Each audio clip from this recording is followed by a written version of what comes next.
시청자 여러분 안녕하십니까? 헬로티비 뉴스입니다. 먼저 오늘의 주요 뉴스부터 보고 오시죠.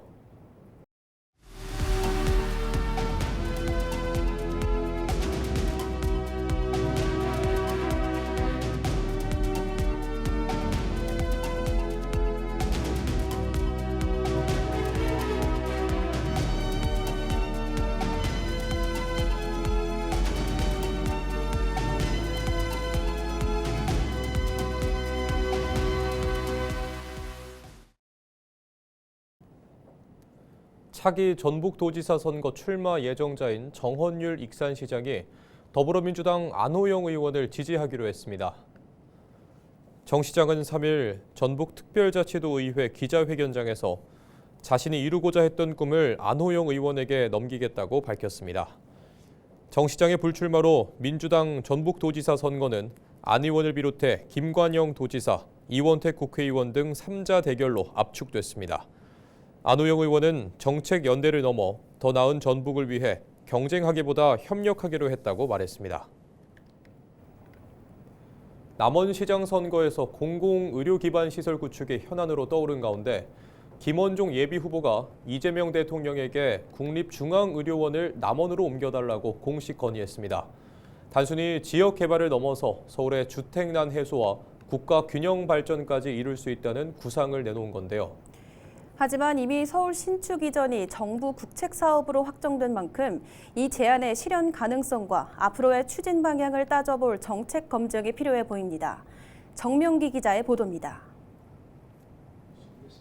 보건복지부 정책국장 등을 지낸 김원종 예비후보.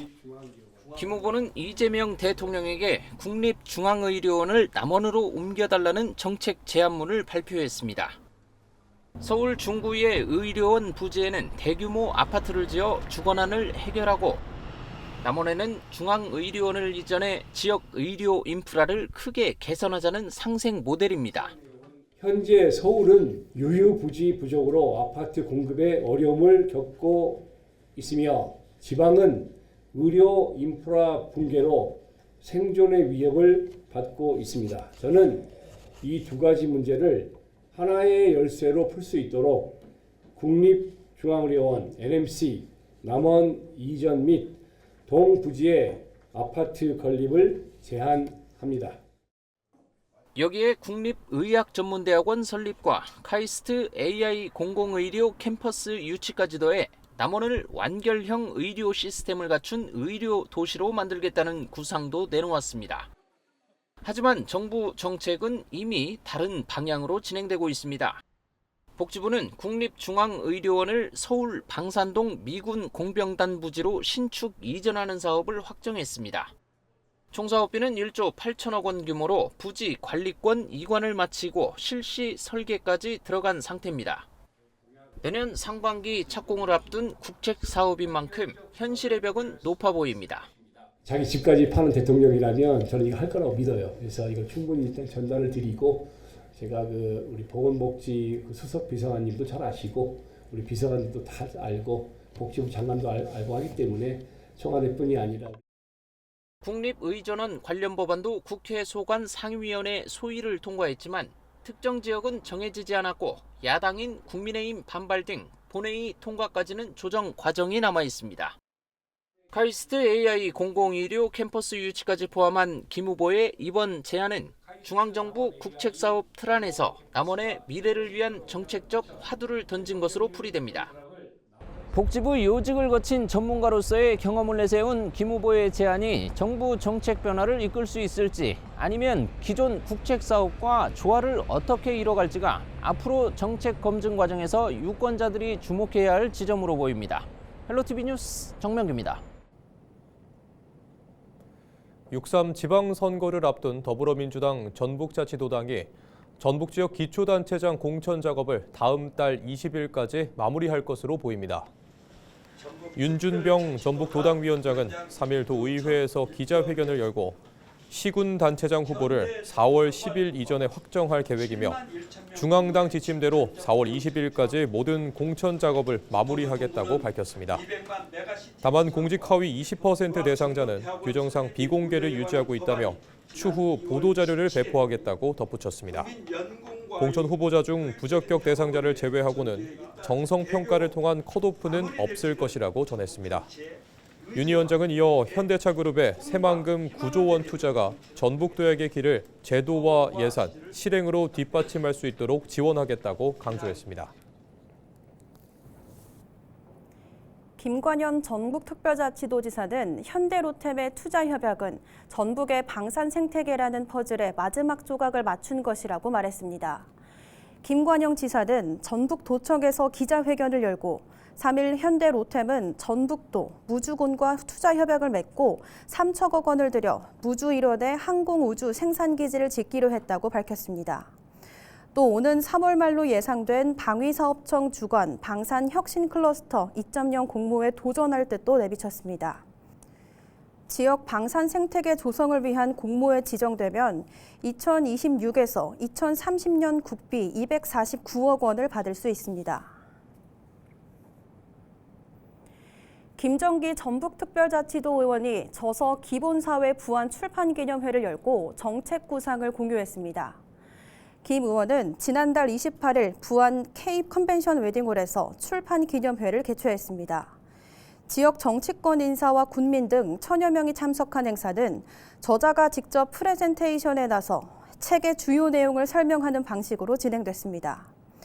김 의원은 기본사회를 모든 국민의 기본적 삶을 제도적으로 보장하는 사회로 규정하며 인구 감소와 지역 소멸 위기에 직면한 부안의 대응 방향을 제시했습니다. 이날 발표에서는 기본소득과 기본금융, 기본교육, 기본서비스, 기본주거 등 5대 분야를 중심으로 한 부안형 기본사회 구상이 소개됐습니다.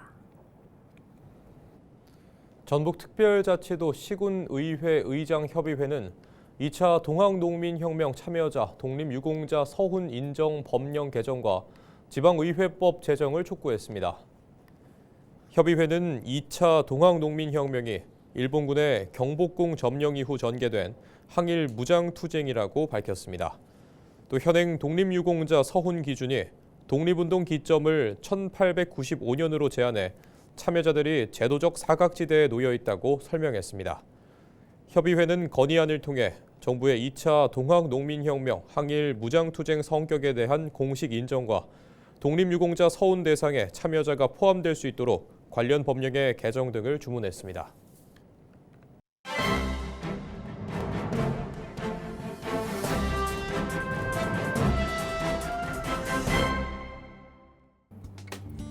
전북도민일보 기사입니다.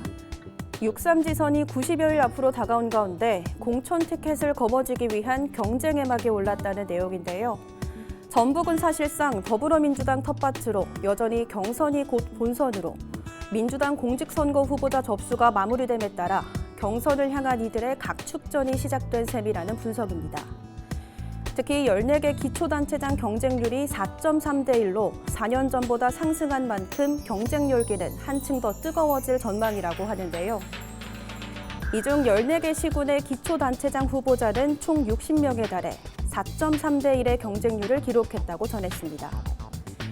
4년 전 지방선거의 기초단체장 공천 경쟁률 3.6대 1보다 크게 오르면서 치열한 공천 경쟁은 불가피해졌다고 분석합니다.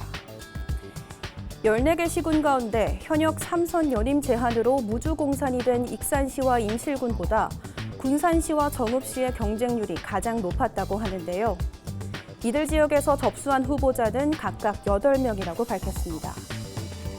임실군이 6명으로 그 뒤를 이었으며 현역 시장이 불출마를 선언한 남원시와 완주군, 진안군에서는 각각 5명이 접수했다고 덧붙였습니다. 반면 무주군과 장수군, 고창군, 순창군 등 4개 지역은 2명만이 접수해 상대적으로 낮은 경쟁률을 기록했다고 하는데요. 민주당 전북도당은 지난달 23일부터 진행된 후보자 접수가 27일 마감된 만큼 본격적인 공천 작업에 들어가게 된다고 신문은 전했습니다. 지금까지 신문 브리핑이었습니다.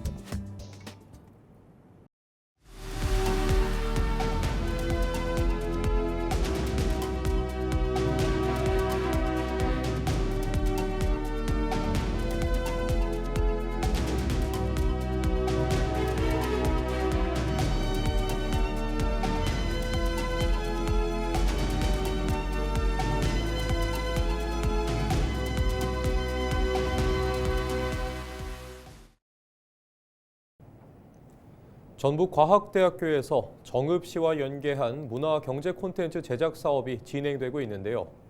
정읍 지역 문화를 소개하고 지역 특산품 홍보 영상까지 제작되고 있습니다. 김남우 기자가 보도합니다. 전북과학대학교에 마련된 방송교육용 스튜디오입니다. 정읍 지역 특산물 홍보를 위한 방송 영상 촬영 작업이 한창입니다. 전북과학대 라이즈 사업단이 정읍시와 연계해 진행하고 있는 JB 아트시티 플랫폼 프로그램입니다. 쌍화차 등 지역 특산물 판매를 위한 홈쇼핑 영상들을 제작해 소상공인들을 지원하고 있습니다. JB 아트시티 플랫폼은 전북 라이즈 사업하고 연관해서 우리 방송연예미디어과가 진행하는 사업입니다.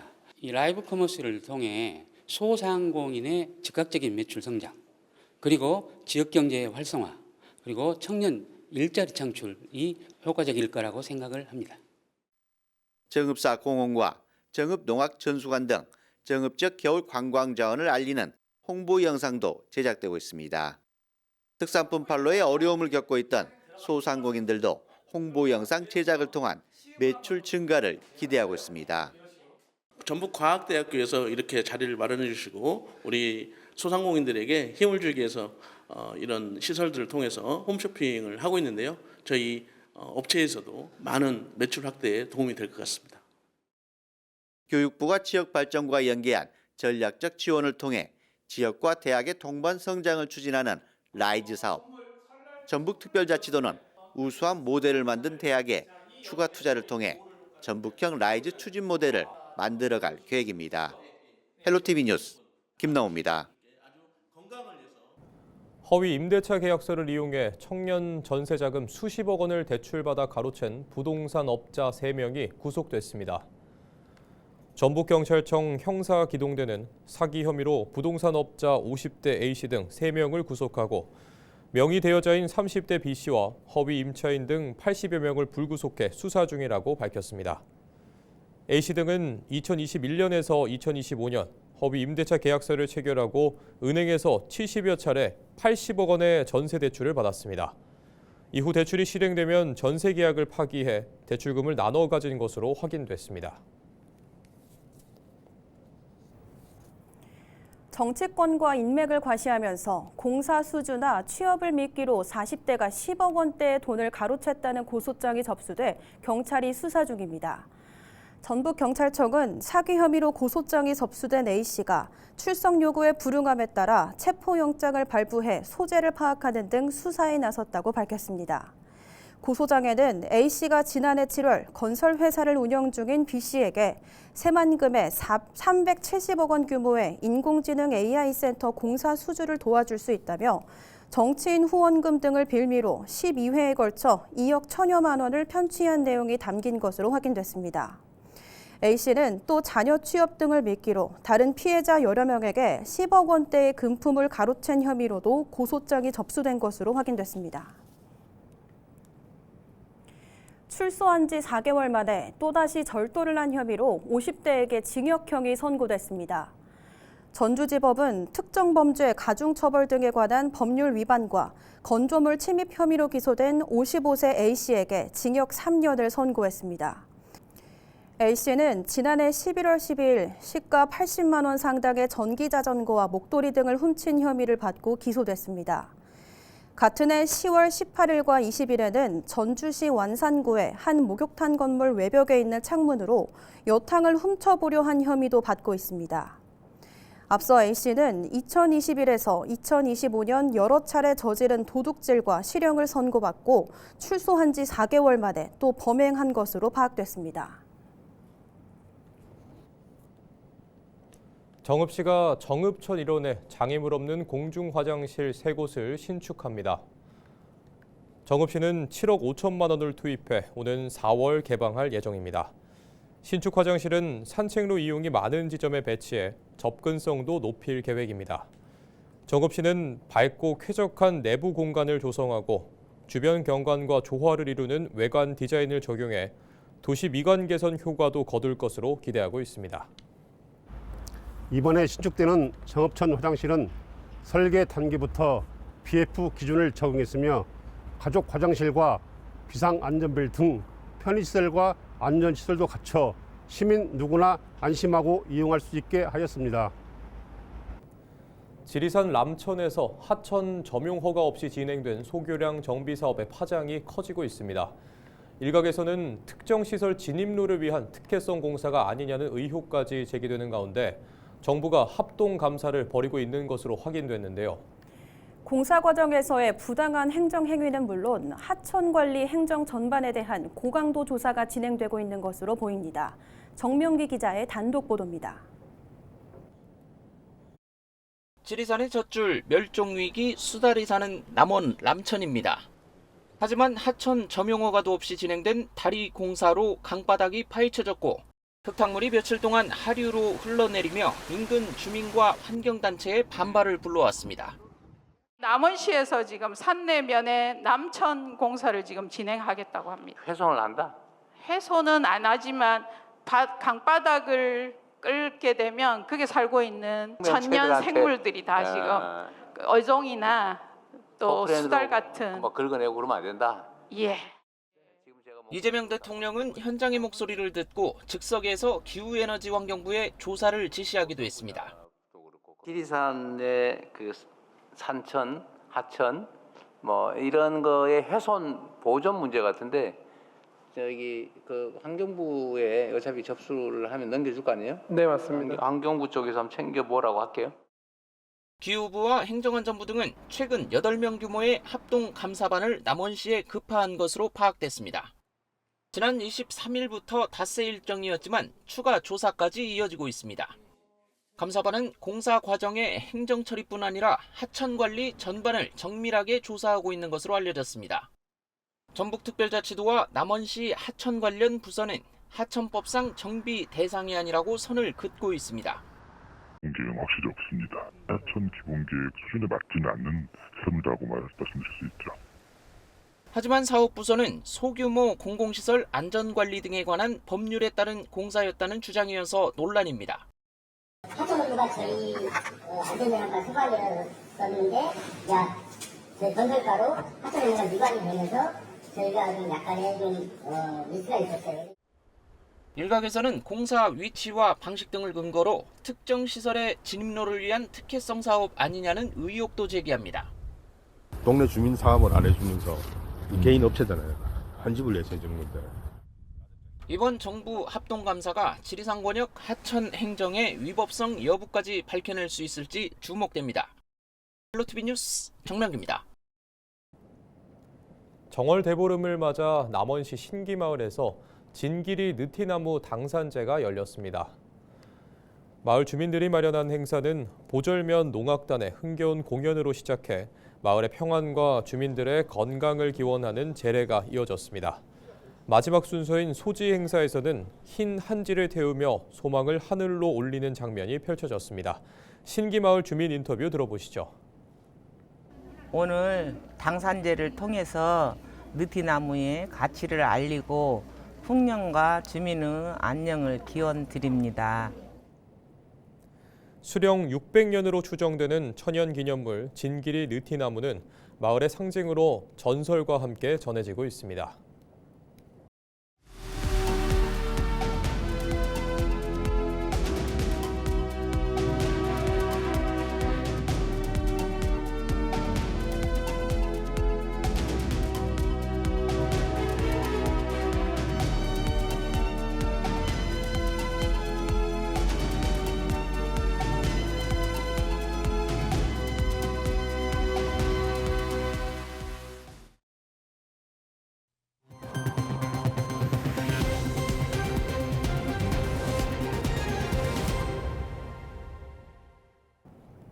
이상으로 뉴스를 마칩니다.